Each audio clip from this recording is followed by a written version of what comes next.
How do you survive in a market like crypto? It's brutal. I need to do something more serious about this. And then I quit my job. I got a couple of my colleagues to quit their job. I think if you pick that sort of route, then it's very important for you to kind of double down, never question it, and then make sure you kind of stick to those sort of ideas. Like the first time was when I realized that the beauty of technology is, and platforms in general, is that the cost of repeatability is zero. My mind was blown. I was like, wow, this is really, really great. Hi, Mayur.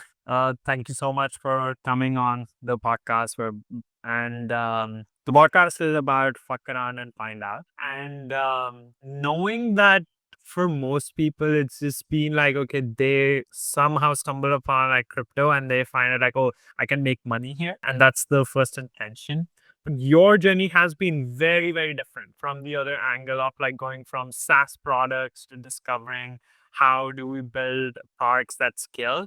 Just walk me through a little bit about what you were doing before crypto, how that kind of, what do you feel as that feeling to be in crypto came from, and what it can enable. Sure, man. No, firstly, glad to be here, and more than happy to give time to you and Filament in general. It's I've seen you guys and your journey, so more than happy to do. So yeah, so I got into crypto 2017, and prior to that, I discovered it for myself when I was working at like a small tech services company in Bangalore where I was leading product. And so we used to be like this small boutique services company. We used to basically take people's ideas and become their design tech go-to-market partner. So people would come to us and say, hey, I want to build travel booking platform. I want to build the next sort of like WhatsApp sort of messaging platform. I have this nice idea of, say, I don't know, LinkedIn for blue collar workers and those sorts of things. So we would like start from there and then take it all the way. And somewhere along the way, we started to hear a bit more about blockchain and Bitcoin and all of these sorts of things. It was probably like 2015, 16. And people would come to us and ask us if we could help them build something in that space. And we were like, we don't even know I don't know what you're talking about. But yeah, I mean, we started to see more and more momentum in this direction. From the odd requests in a quarter, we would now suddenly see more consistent requests start to come into our pipeline. And then it was also the time when my son was about to be born. So I was on paternity leave. And it was during this time where literally I would, like, my wife would stay up during the day, take care of the child. I'd stay up whole night and take care of him because we had quite some trouble in the early days. But yeah, so nights, whenever I could somehow manage to get him to sleep, then I said, okay, let me start looking into this stuff. And the more and more I started looking into understanding what blockchains are, and back in the day, it was like Bitcoin and Ethereum, Yellow Paper, and then Hyperledger, and all of these sorts of things. And my mind was blown. I was like, wow, this is really, really great. I've been working in tech for almost 20 years now, and it was the first time I saw something after, like, when I first discovered tech. This was the first time that I found something that really, really like moved me at my core. Like the first time was when I realized that the beauty of technology is, and platforms in general, is that the cost of repeatability is zero. So if I'm a carpenter, I make a chair, cost is X. If I want to make another chair, cost is still X. But whereas the software cost is negligible. And that I thought was very powerful. Now I saw this, which again sort of like combined capability with economics, and I was looking at it from that lens when I was like, wow, this is truly great, right? So stuff that allows for like collective ownership, people doing decentralized control, all of these sorts of things. They were lovely. I was fully hooked. My head was fully turned. I went back to my job post my maternity leave, basically sort of like evangelize everyone there about what's happening and what the technology is all about and why we should care and things like that. And basically started like a blockchain practice in the same company that I was. And we started to do consulting. And I would be like the main consultant and things like that. But yeah, that's how it all started. And at some point I said, I need to do something more serious about this. And then I quit my job. I got a couple of my colleagues to quit their jobs. And we banded together and we said, let's go and build some shit here.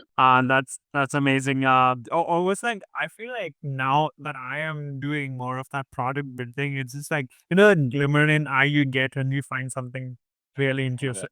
And I feel like as you grow more, or like you get more passionate about something, this feeling keeps on growing, and like that's where I feel your experience of like that 20 years play a huge role, where you can see a lot of like contextual things also from past, and then sort of like say, oh, how big this can be, right? Coming to what like zooming into something that you said, like you went on to also convince a couple of other folks to leave their jobs and to start something together.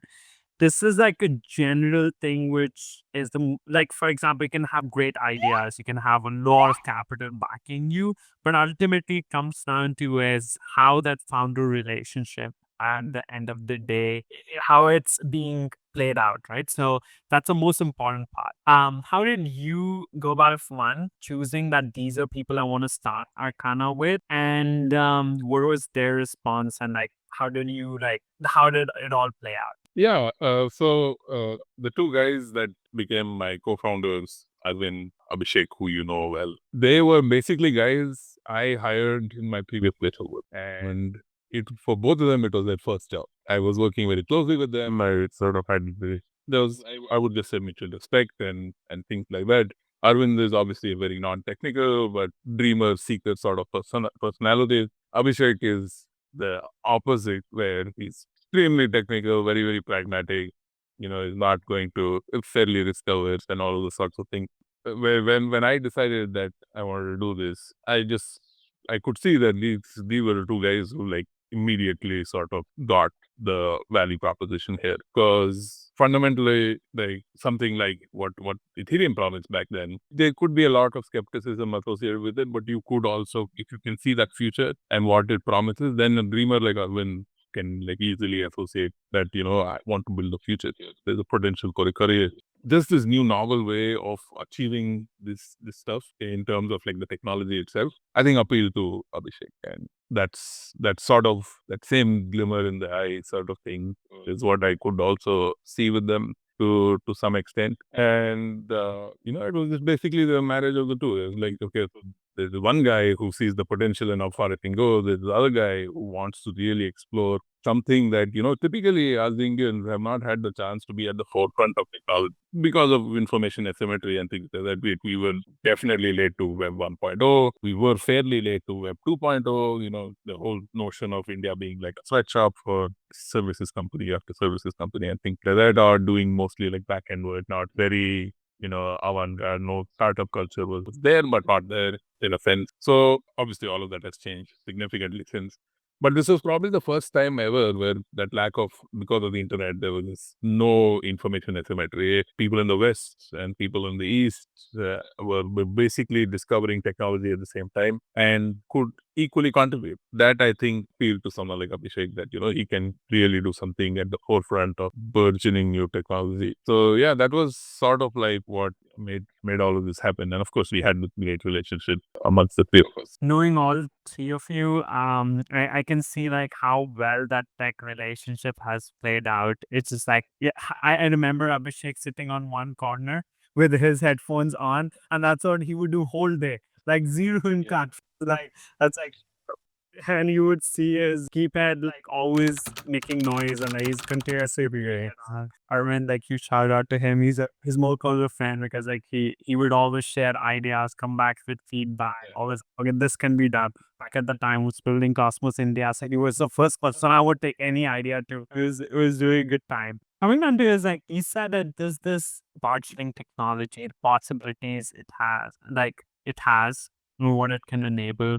How did that journey go from this idea or passion you had for the space to say what Arcana is today, and like why Arcana? Yeah, so you'll know this. So we actually started out trying to build like decentralized storage and things like that. This was back in what 2018 ish, like when we were sitting literally in the same office, trying to figure things out. we were fairly convinced that this could be extremely important, and it was sort of quite the meta back then, and we were trying to give our own unique take on it. But the thing that happened with that is that that just remained like this unfulfilled sort of project, because like given my background, sort of like Arvind's sort of idea of also taking products to market and things like that, like very important to kind of test these things out. I see you doing that a lot right now, right? So it's like user driven sort of product development. And this was probably the first time in a very long time where we built something in a silo, because there was really not too many people who understood what we were doing.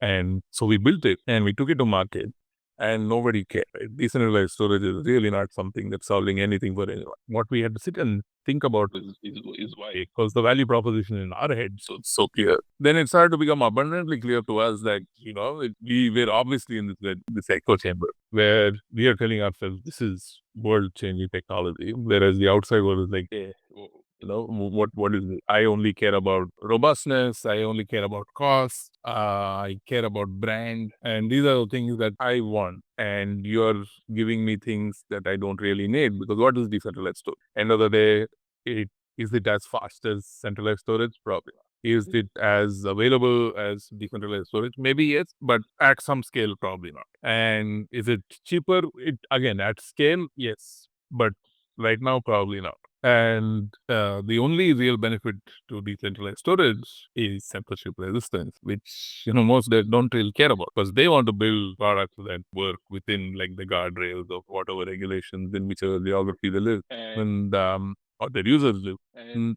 this we realized, is the thing that we need to kind of figure and fix. We need to go back to like roots and test things out, don't build things in silo. And we obviously knew that we need to kind of pivot away from this product idea, because it's really didn't have like, because then we'd be typecast into a very small niche, and we're not going to like grow into something bigger that which we obviously wanted to. So from there, we sort of started to think about, what are the things that we're really good at?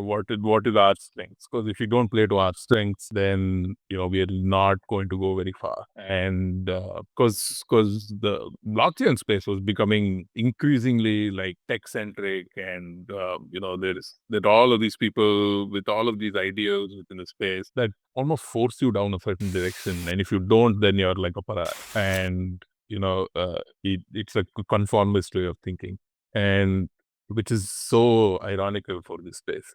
But yeah, in any case, we started to kind of go down this path where we were like, okay, our strengths are really like realizing products, hiding complexities, making things simpler. So let's kind of do that. Let's stick to that.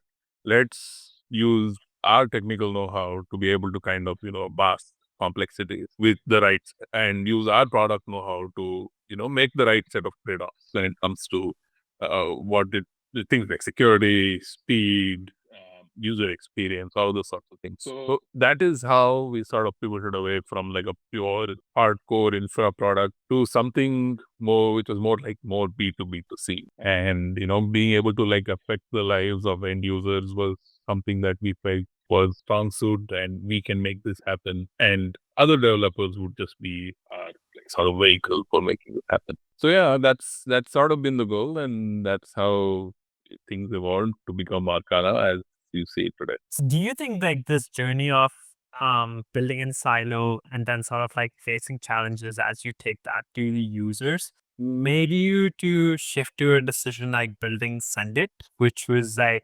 almost validation of the idea that you were building? And how do you weigh both of like the both approaches, and like how Send It actually enabled the bigger dream of chain abstraction that you have? Yeah. So, for those of who don't know, Send It is basically a product we built on top of our tech. And what it basically allows is you to like enter an email ID, select a chain, put in an amount, and be able to like hit send. And this sends money to this email ID.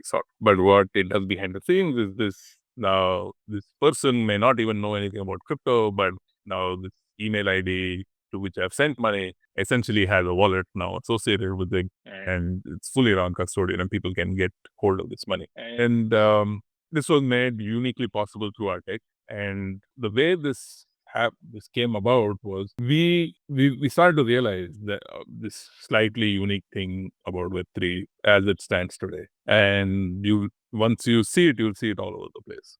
Is that whether you're an infra, whether you're a protocol, whether you're an app, whatever you are in this space, end of the day, there's a very large consumer facing component. Because most of the time, whether you're infrastructure or protocol, you still have a token. And that's like powering a network, has some utility, yada yada.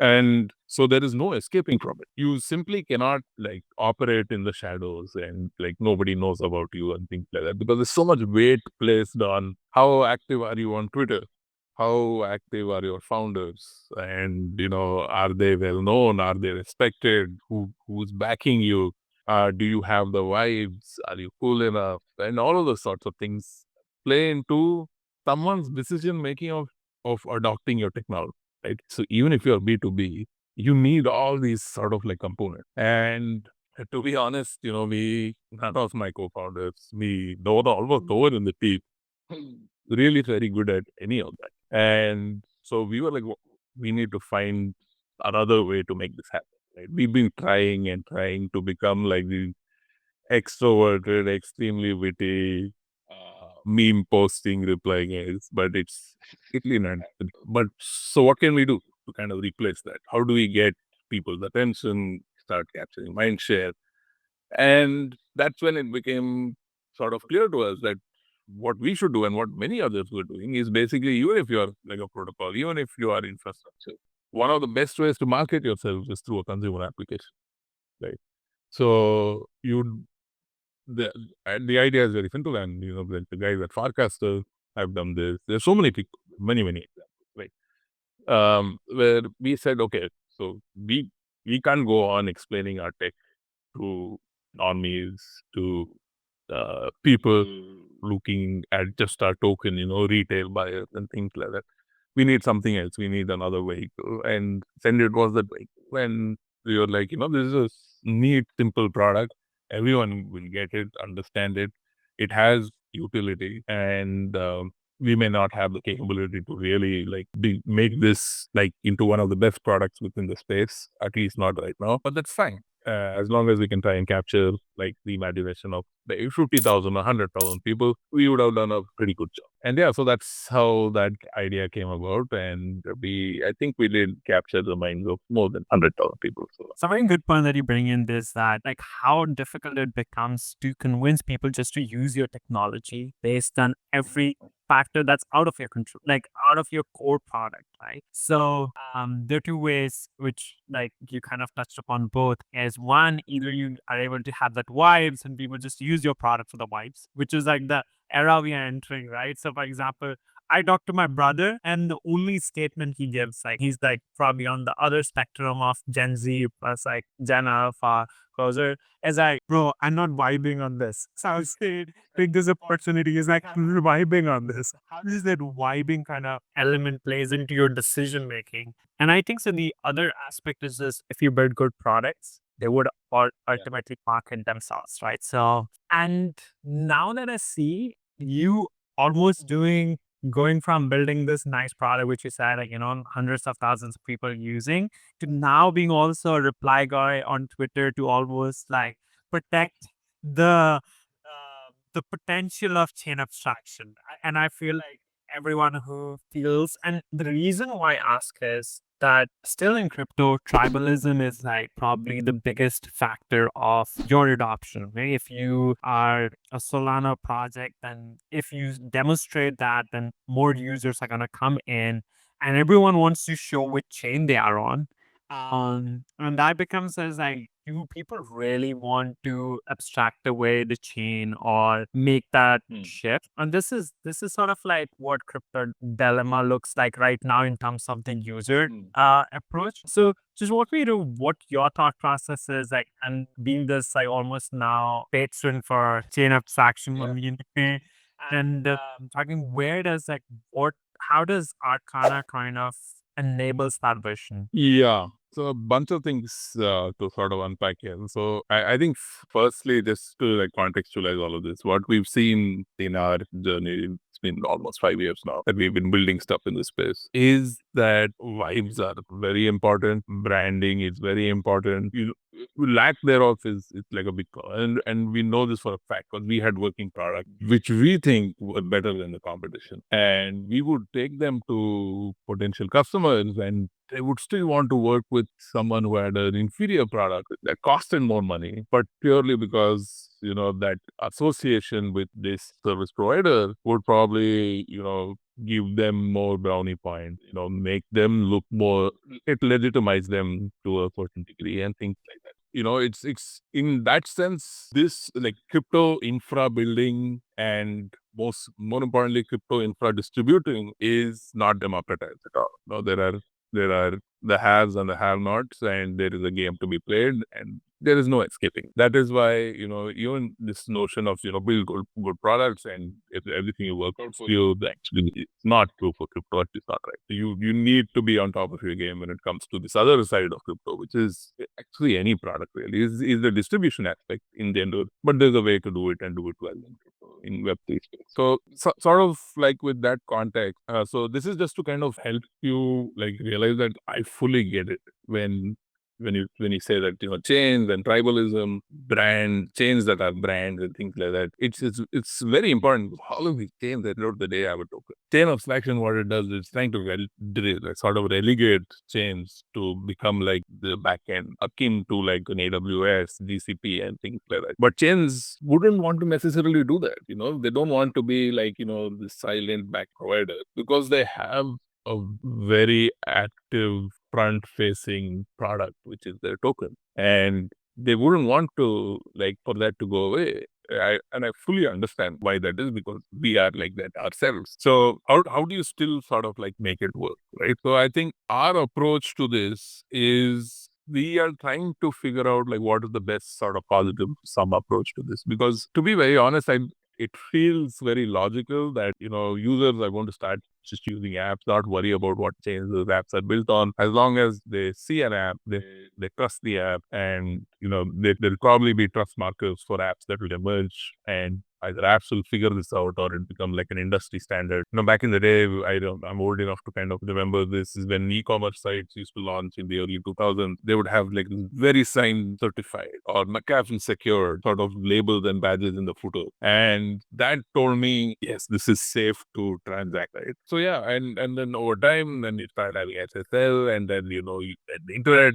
obviously became like a very, very big thing where you could do reviews, Google searches, try and understand what people are saying online and things like that. But yeah, this is something that I think will come for crypto as well. I don't know when it will come, but I don't see any other way out, to be very honest. The logical way for this to work is for chains to evangelize developers, reach out to them. That is their customer. And then for developers to build apps that evangelize their product to users, and that is the logical thing that I've seen happen in Web2. It has to be sort of like the way, because I think we are moving in the direction where, revenues start to become important. Things like TVL start to become like really, really vanity metrics. And it starts to become more important. What is the revenue generation? And then eventually, what is your profit, or what is the value accrual that you generated into your token for your shareholders, so to say. That is the sort of direction that we are heading in. Like crypto and Web3 is maturing, and we are heading in that direction. Of course, there'll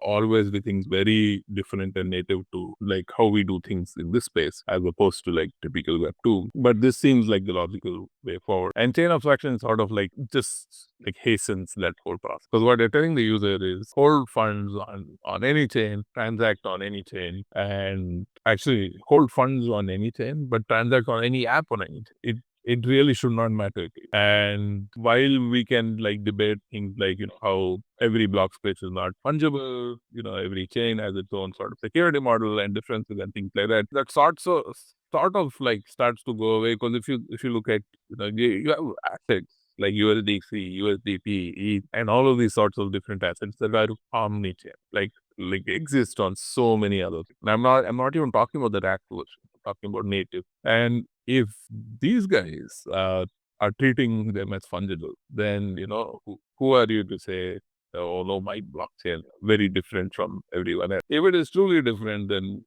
and truly special and spectacular, then people will come and build on you, right? And if you're doing, again, the same thing, you're distributing well enough, people will come and build amazing applications that would see a lot of, which would see a lot of people buying the chains token to spend on gas and for validators to make money off of this whole thing, and for people to come and stake with validators in order for, the appropriate token velocity sync, so that, value accrual happens in the token. So people who are sitting by and holding the token are holding an appreciating asset. I mean, that's just how it ought to work. But of course, I know that, there's huge speculative aspects to all of these things, and that's not really how it works. But yeah, so this is what I see sort of happening in the space, and this is my sort of like prediction also, that this is just going to happen, whether we like it or not. But how do we essentially make this positive? How do we make it into a thing that just is beneficial for the developer, for the users, for the chains, and also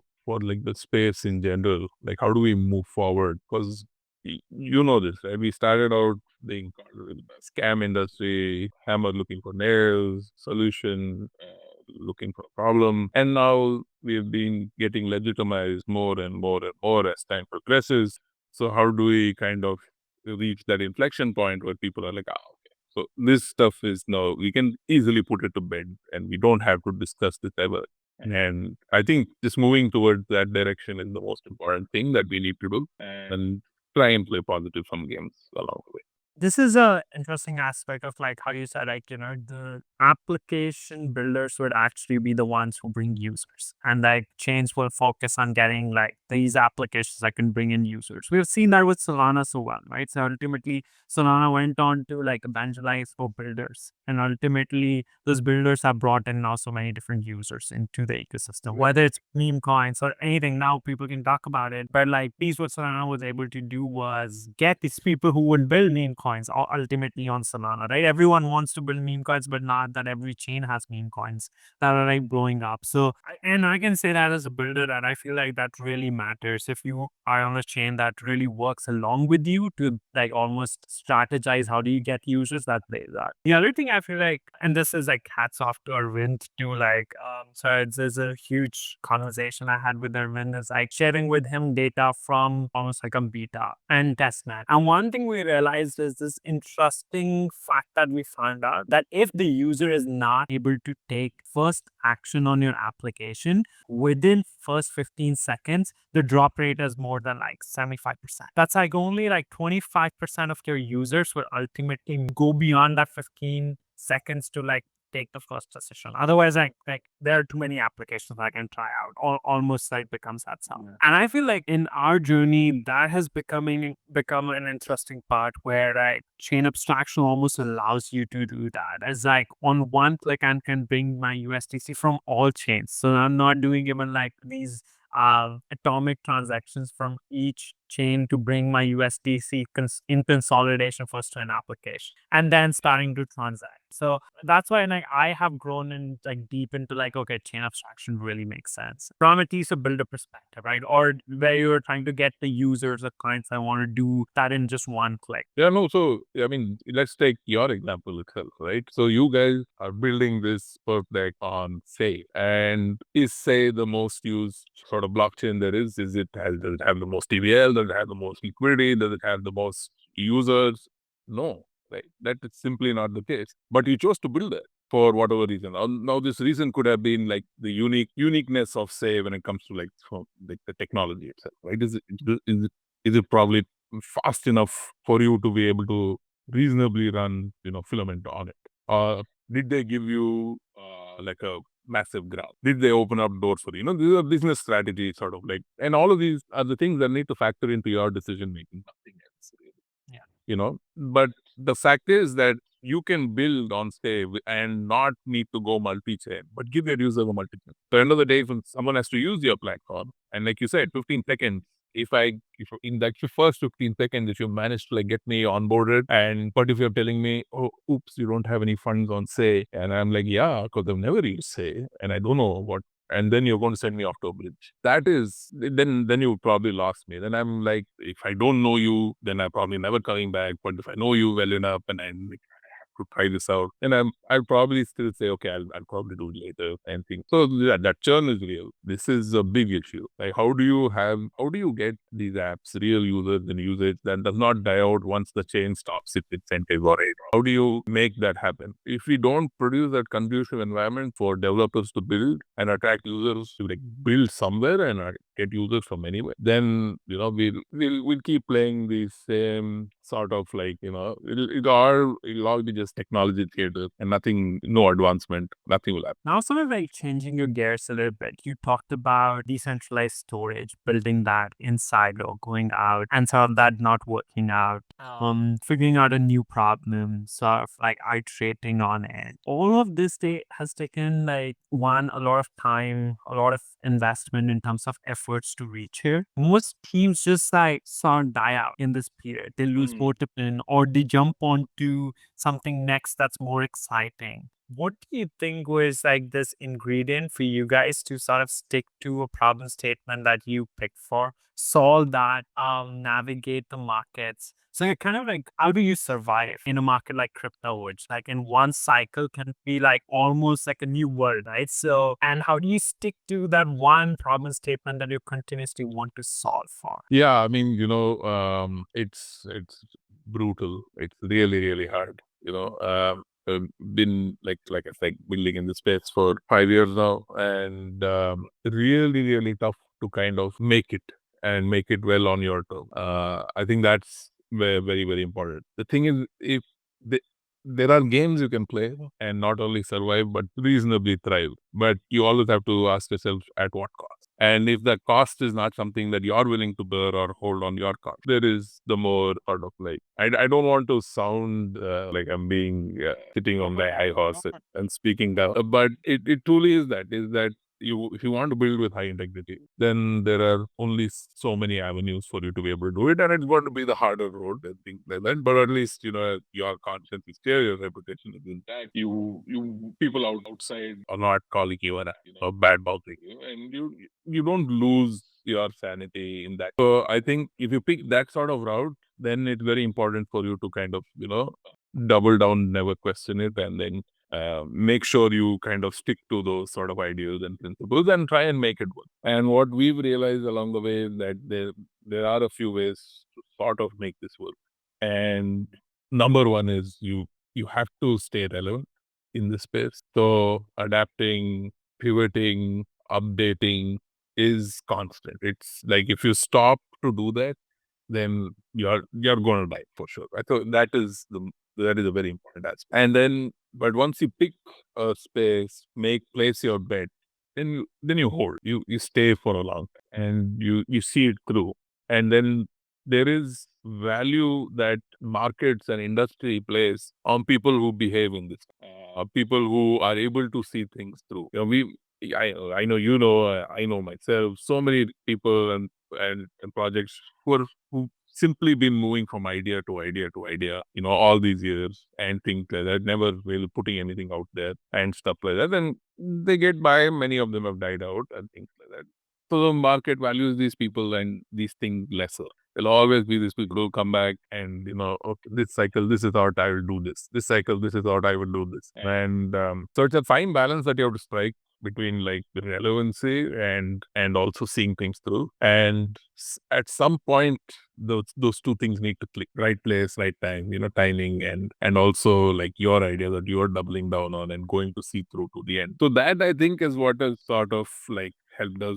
There were times that we were too early, there were times that we were too late, and now it seems to be like at just the right place for us. And we've been afforded this opportunity by different sorts of people who enabled us, either through their private support or through their monetary support or through any other sort of thing, to be able to play these games. I think primarily because we've demonstrated this sort of, I wouldn't say it's not exactly in the exact sense of this word, but anti-fragility. So we will survive, we will see things through, we will build good things, and now it just needs to be the right timing and things like that. So that's, I think, the second very important thing.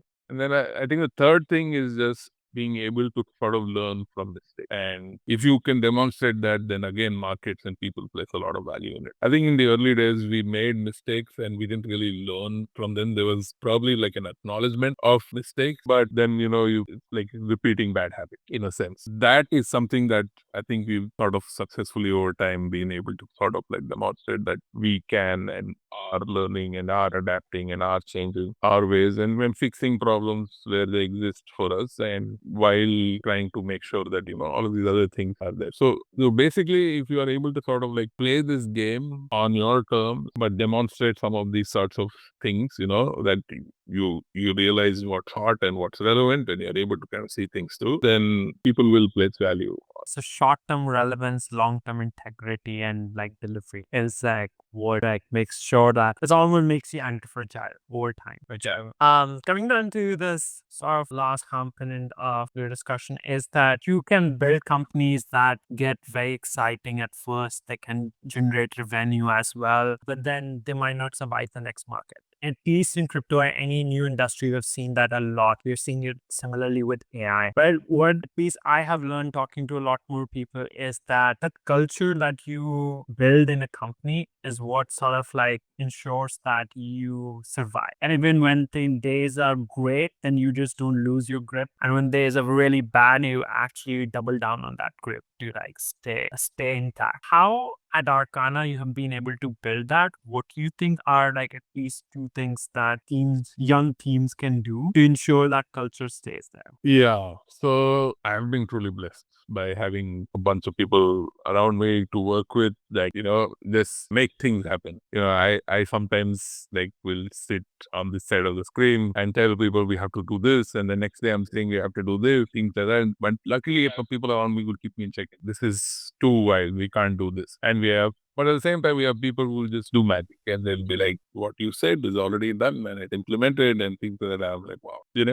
We have a good mix of people who kind of are pragmatic and at the same time, will go above and beyond also. I don't take too much credit for being able to do this, but I do believe like there are a few things that you should do. And of course, I think we've done some of those things well because we were a very small team, then we grew to a fairly large team, and then we had to scale down significantly over the years and things like that. But I don't know, maybe I can count on one hand the number of people who voluntarily wanted to leave. Maybe even less, maybe just a couple of people. And this, I think, comes down to how you sort of like treat in your company. I've always wanted to build a company where everyone is my equal. We try and build things in a way where no one is talking down, no one needs to like talk up. Even everything is merit based, everyone has a voice and can voice that opinion, and it will be listened to. It can get ignored or not implemented, and that's perfectly fine, but you will be heard, whatever it is. And sort of creating that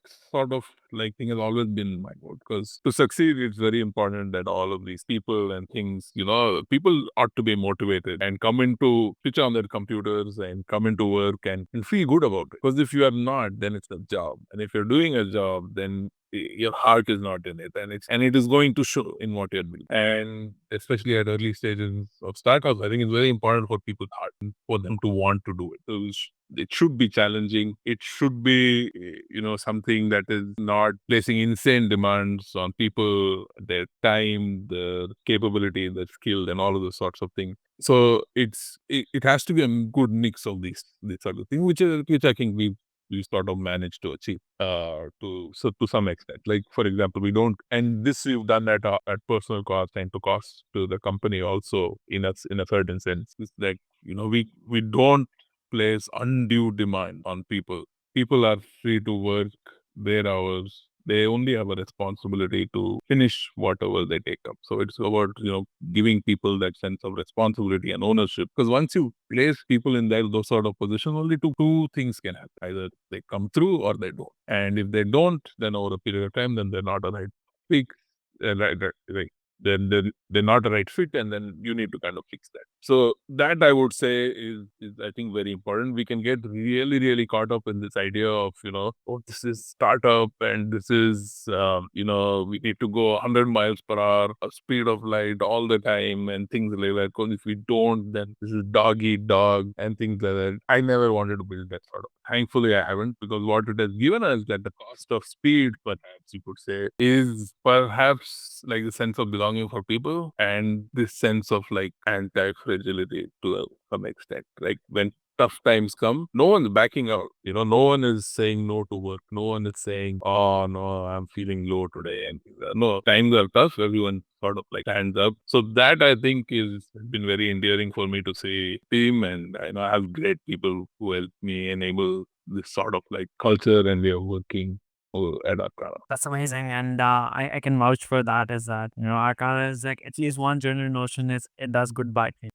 which at the ultimately is company is a product of its people. Now, quickly, like it's just like very shortly, if you can say what's biggest 2025 prediction. 2025 prediction is, I have a couple. I think AI and agents will do extremely well. Don't even, that's not a hot take. I know, but I very low hanging fruit prediction. I think they will do extremely well. And it'll take off much sooner. I was expecting it to happen much later, but I think it'll happen much sooner, looking at how things are going at the moment. But my hot take is that will probably be not on the back of Web3 teams. It will be on the back of Web2 teams, which Web3 teams will enable, will sort of like leverage to do things in the crypto space. So that I think will happen. And I think chain abstraction will well and truly become front and center. I think we'll put many arguments to bed, and it's just a matter of time. And so all the naysayers and purists who are now coming for us, which I think is part of like this cycle for any new sort of technology that tends to like upset the status quo. We are at that part of the cycle now where